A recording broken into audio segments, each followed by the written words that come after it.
Bonjour à tous, j'espère que vous allez bien, c'est Nicolas Borassino. Aujourd'hui on se retrouve dans une nouvelle vidéo et on va parler aujourd'hui de mon organisation, de comment je fonctionne dans le cadre de mon projet de drone sous-marin Bentix, un projet sur lequel je travaille maintenant depuis plus de 3 ans. Il s'agit d'une version pocket de drone sous-marin pour aller inspecter et surveiller des endroits subaquatiques. Alors je vous remets dans le contexte, Nicolas Borassino, étudiant en dernière année d'école d'ingénieur à HEI à Lille, j'ai été spécialisé en conception mécanique, puis en entrepreneuriat. J'ai ensuite suivi un cursus à l'IAE de Lille pour découvrir davantage l'aspect management de l'innovation. J'ai eu aussi l'occasion de réaliser dans le cadre de stages plusieurs expériences dans le naval de défense, en robotique marine et sous-marine. Et puis en parallèle de tout ça, je travaille sur le développement d'une version pocket de drone sous-marin qui va apporter une certaine valeur ajoutée sur le marché. Pendant longtemps, j'ai voulu toucher à tout dans le cadre de mon projet. Quand vous développez un tel produit qui va devoir faire face à des contraintes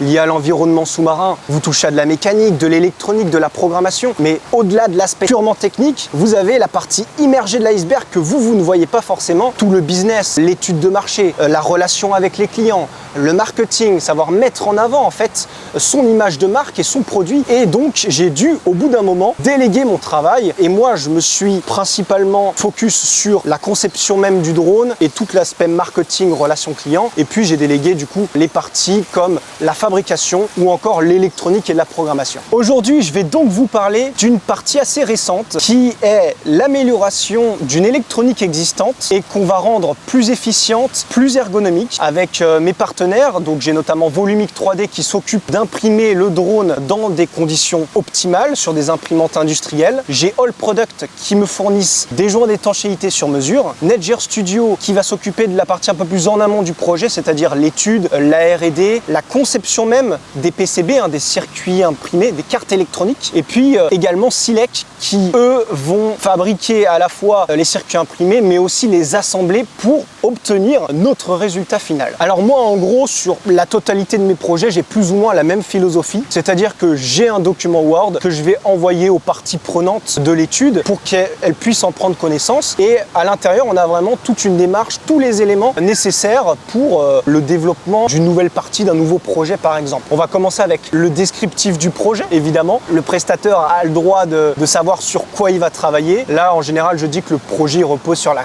fabrication, la conception d'un nouveau drone sous-marin de catégorie ROV. Je lui partage aussi les caractéristiques propres au produit. Je mets en lumière aussi le besoin. C'est un projet quand même avec de l'enjeu, quelque chose d'innovant. À travers de mes recherches, mes expériences dans le cadre de mes stages, j'ai remarqué que les drones sous-marins actuels étaient encore trop coûteux, difficiles à manipuler, à transporter, à déployer dans l'eau. Et on avait tendance pendant longtemps à avoir des équipements pas assez ergonomiques et difficiles à utiliser. Et donc moi j'apporte ici une solution qui n'est autre que Bentix, version pocket de drone sous-marin, plus compacte, plus ergonomique, plus abordable pour inspecter et surveiller des environnements subaquatiques. J'aime bien aussi rappeler en fait le contexte de l'étude. On va partir donc d'une électronique de base qu'on va ensuite améliorer. En général, moi je fais d'abord un premier tableau avec quelques photos du système actuel. On a effectivement 2 cartes électroniques, une dans le drone et une dans la télécommande qui vont communiquer ensemble. Donc moi je mets des photos des cartes électroniques seules sous différents angles, mais aussi des cartes électroniques dans le drone une fois montées et dans la télécommande. Ça permet d'avoir déjà un aperçu global et en termes d'intégration mécanique, c'est toujours plus intéressant de voir ce que ça donne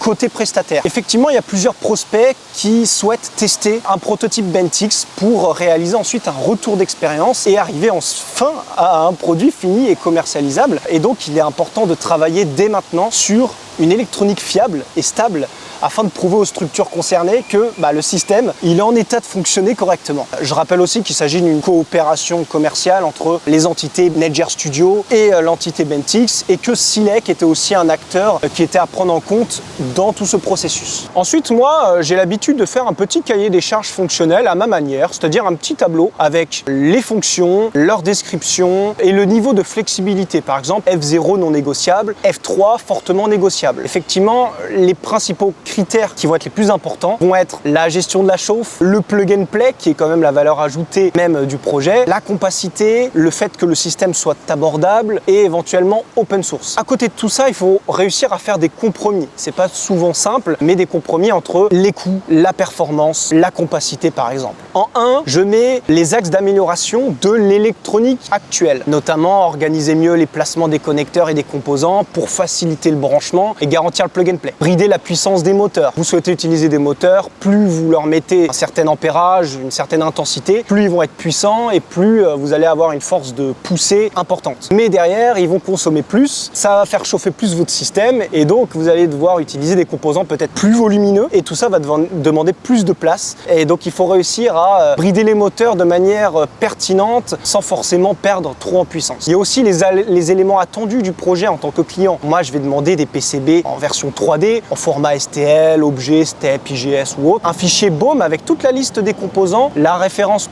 constructeur, éventuellement des liens, le bilan financier des coûts des composants pour avoir une idée du coût global d'une électronique de drone avec 2 circuits imprimés, le code évidemment parce qu'il faut pouvoir programmer tout ça, les plans de test et la consommation maximale du système, l'autonomie minimale théorique, évidemment des photos, des vidéos du système en fonctionnement et de la conception. Et puis pour finir, les fichiers Gerber qui vont permettre du coup aux partenaires Silex de fabriquer et puis d'assembler les cartes électroniques. Après le cahier des charges fonctionnelles, nous avons notre cahier des charges techniques où j'ai structuré sous différents thèmes, notamment le contrôle et l'affichage. On veut par exemple allumer les LED en appuyant sur un bouton. On veut afficher le retour vidéo en direct de notre caméra embarquée sur l'écran sur notre télécommande avec également des informations affichées, notamment la batterie restante, l'ampérage en temps réel. On a ensuite le côté direction, la propulsion moteur pour faire avancer, reculer le drone, le faire tourner à droite, à gauche, le faire monter ou descendre. On va allouer tant d'ampérage en bridant le moteur avec une utilisation avec les LED, sans les LED par exemple. On va également attribuer certaines conditions. Quand la batterie descend en dessous de 20%, il faut pouvoir afficher un message d'alerte pour prévenir l'opérateur en indiquant batterie low en plein milieu de l'écran par exemple. Et puis à côté de ça, je vais faire une liste des composants électroniques utilisés mais externes au circuit imprimé, c'est-à-dire tous les équipements qui vont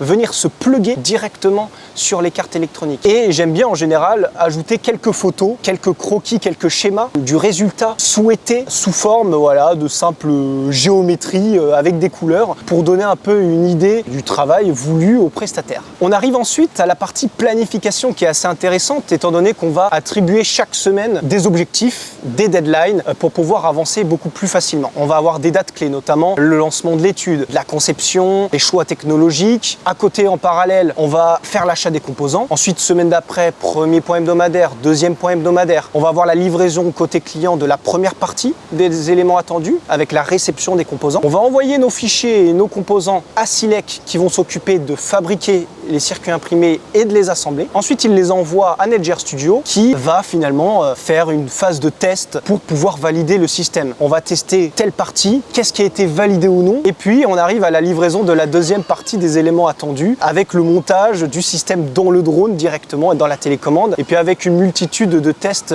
et d'essais. Au final, on arrive à peu près à une composition et une durée d'étude de 2 mois, composée de l'étude et la conception durant entre 3 et 5 semaines, la fabrication et l'assemblage 2 semaines et puis toutes les tests et la validation 1 semaine. Donc ça donne un peu une idée globale d'un tel projet et là en particulier sur l'amélioration d'une électronique actuelle. En tout cas, j'espère que cette petite vidéo vous aura plu, j'espère que vous en aurez appris plus sur ma manière un peu de m'organiser autour de tout ça, de synchroniser les partenaires entre eux. C'est quelque chose de vraiment intéressant, c'est purement de la gestion de projet. Si vous voulez m'envoyer un mail à Bentix ou devenir partenaire, mettre en avant votre savoir-faire, n'hésitez pas à nous contacter sur l'adresse mail qui se situe juste en bas. En tout cas, merci encore pour votre confiance. On essaye de faire le maximum pour arriver à un projet final qui donne quelque chose. On se dit à très bientôt et à la prochaine.